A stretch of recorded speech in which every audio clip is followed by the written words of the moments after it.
Olá amigos, sejam muito bem-vindos a mais um vídeo aqui no canal.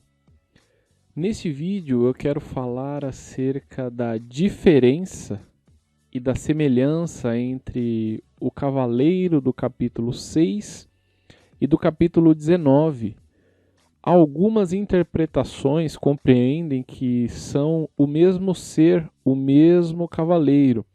Porém, a única semelhança existente entre os dois é que são brancos. Existem algumas diferenças entre ambos que são apresentadas nos próprios capítulos. Veja só, uma das diferenças é que o cavaleiro do capítulo 6, ele não é descrito. Já o do capítulo 19, a Bíblia diz que ele julga e guerreia com justiça. Seus olhos são como chama de fogo e o seu nome é a palavra de Deus, possuindo um nome que só ele conhece. No capítulo 6, o cavaleiro empunha um arco que aparentemente está sem flecha. No 19, uma espada afiada sai da sua boca. O anticristo recebe o arco. Esse arco, na mão desse cavaleiro, que na verdade, como eu acabei de dizer, é uma representação do anticristo e da sua falsa paz, esse arco representa força bélica. Como se pode observar em exemplos do Antigo Testamento, quando espada, arco e armadura eram aplicados a fim de representar uma derrota ou uma vitória de alguém ou de um exército. Inclusive, o hino que Davi compõe, quando o Jonatas, o seu amigo, morre, tem por título O Lamento do Arco. E isso está lá no livro de 2 Samuel, capítulo 1, a partir do verso 17. O texto diz assim: Davi cantou esse lamento sobre Saul e seu filho Jonatas, e ordenou que se ensinasse aos homens de Judá este lamento do arco, que foi registrado no livro de Jazar.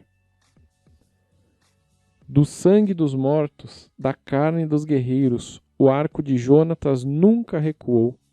A espada de Saul sempre cumpriu a sua tarefa. Este é um símbolo de guerra, o arco representa a guerra. Mas seguindo com as semelhanças e diferenças. O cavaleiro do capítulo 6 parte como um vencedor de modo a vencer. Ou seja, ele saiu com propósitos de um vencedor, mas não significa, e o texto não diz, que ele conseguiu nem conseguirá vencer.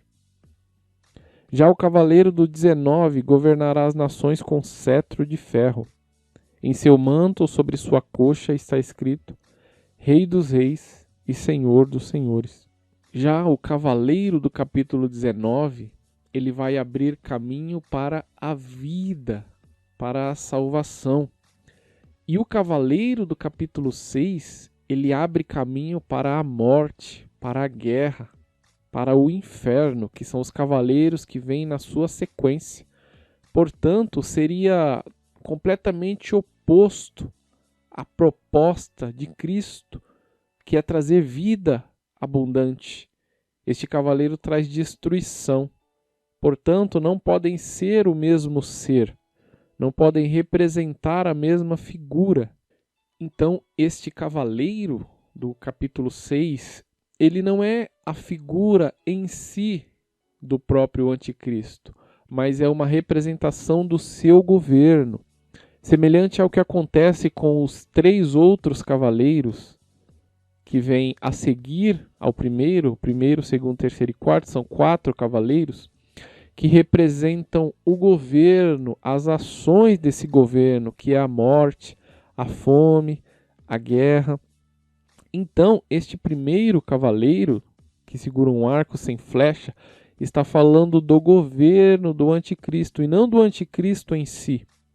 Portanto, está falando da falsa paz que será proposta nos 3 primeiros anos e meio da grande tribulação, sendo seguida por uma destruição que também são sequências do governo do anticristo. Portanto, o cavaleiro do capítulo 6 representa o anticristo e o cavaleiro do capítulo 19 representa Cristo retornando ao Monte das Oliveiras para estabelecer o milênio. Deus abençoe e até o próximo vídeo.